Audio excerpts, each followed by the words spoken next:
OK，咁樣呢啲點，所以呢啲點係咩啊？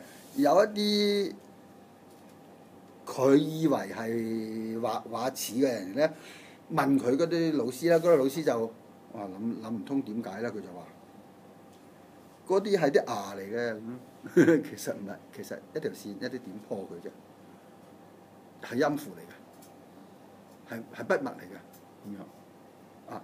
嗰條線淡，會揾啲龍點破佢，或者嗰條線係深，嗰條線係一隻一隻咁，我喺度破啲點，破啲點，唔好俾佢破佢一破，呢個破佢呢條直，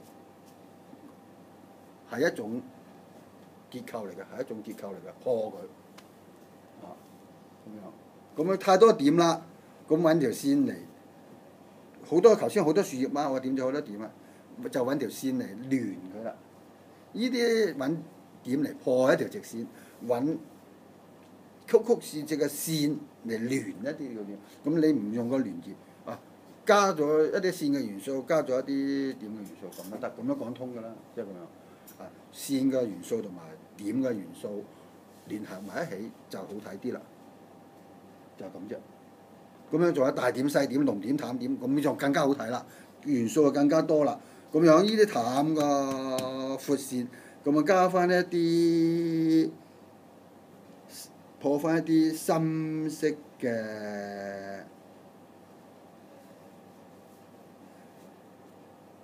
嗰個龍線落去，咁樣唔係我畫嘢，總之畫一片，我唔係話一點就一塊葉，或者兩點一塊葉，或者一點係兩塊葉，係決定我後來我點勾佢啫。我點樣勾佢係覺得咁樣，有時我勾佢係一邊嘅。咁呢啲係我哋生活個體驗，唔一定要係寫作㗎，唔一定係要睇住先做得到嘅。生活體驗係咪隨時都可以睇到係咁樣啊？係咪啊？隨時都可以睇到係一面，或者隨便睇到兩面啊！咁樣依度咁破過嚟，依度睇依邊係大邊，嗰邊係咁樣，咁隨便都係得。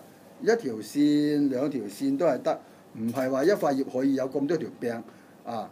嗰棵樹有好多枝仔都係得，其實我都話係為咗畫物，唔使去強硬去解釋嘅。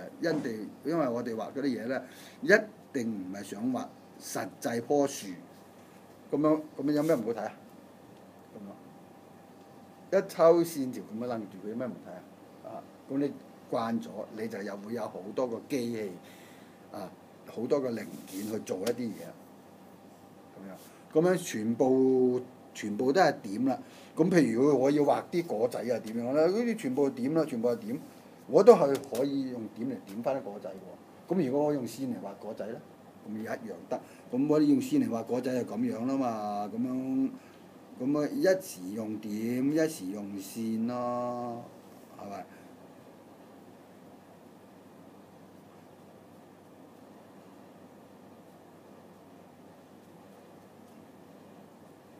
咁咪 OK 咯，咁佢有果仔咯，咁樣呢啲咁樣配合線同埋點配合得好睇咪得咯。所以如果你淨係識你就咁用墨都畫得 OK 啦。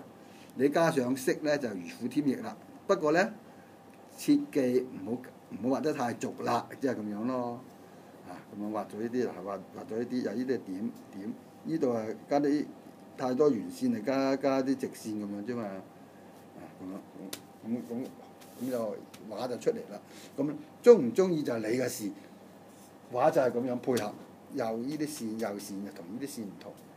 咁樣你要睇一睇你一幅畫有幾多種線，點樣嘅線同點樣嘅線唔好溝埋。如果你又畫石又畫樹，咁你要有好多線條嘅語言啦。你畫石係用呢個淡線畫一嚿石，樹枝又係用呢個淡線畫一條樹枝，咁你咪懷疑咗邊啲係樹枝嘅線，邊啲係石嘅線，咪夾混埋一齊咯。咁如果你呢啲黑色嘅係畫石嘅線咁樣。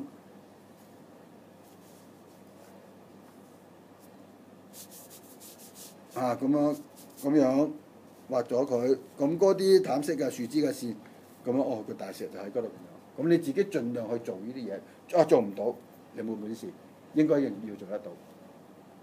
所以你要多啲嘅線條去做一啲嘢。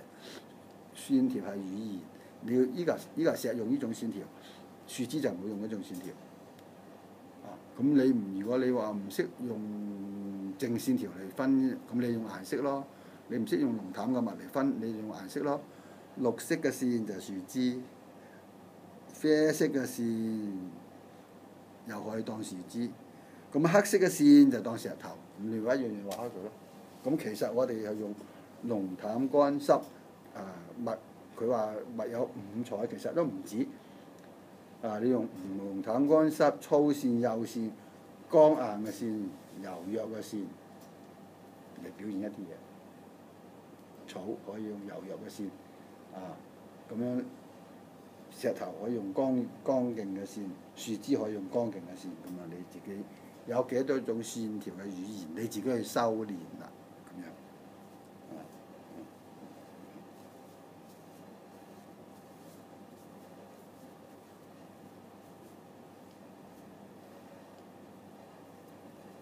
咁其實講埋有錄音講埋，揸喺上邊就靈活，揸喺下邊就穩定。咁中間就兩者都兼咗。揸下邊就穩定，穩定畫咩嘢咧？穩定我嚟畫咩嘢咧？穩定我嚟畫一啲雀仔嘅嘴啊，畫一啲花心啊，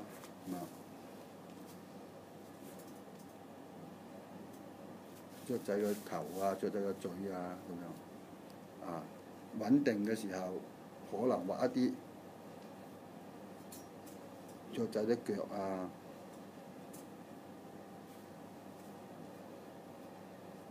咁我連畫呢啲都係好書法性嘅啦，勾佢出嚟，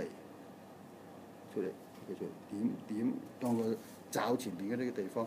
咁我寫呢啲都會寫到比較書法。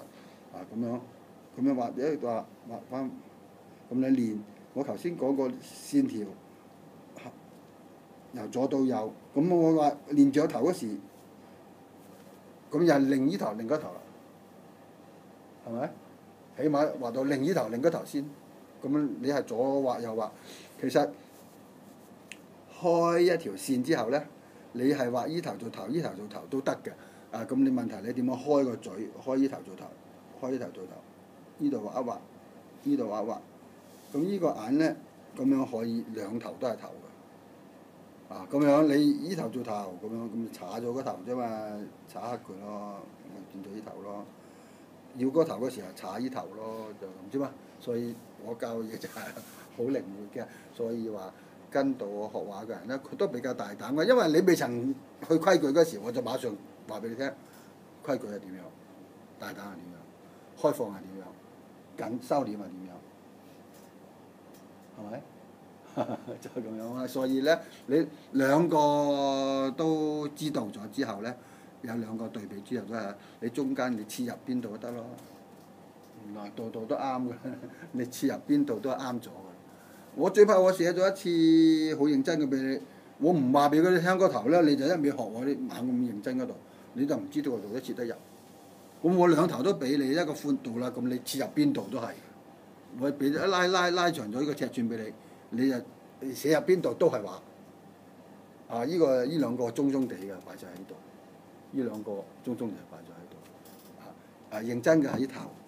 好粗魯嘅係呢頭，粗獷嘅。咁中就係呢頭。咁你切入到近呢頭，又未夠我咁放；你切入到認真，又未夠我咁認真，咁冇所謂咯。總之都係㗎啦，就話俾你聽，咁樣都係。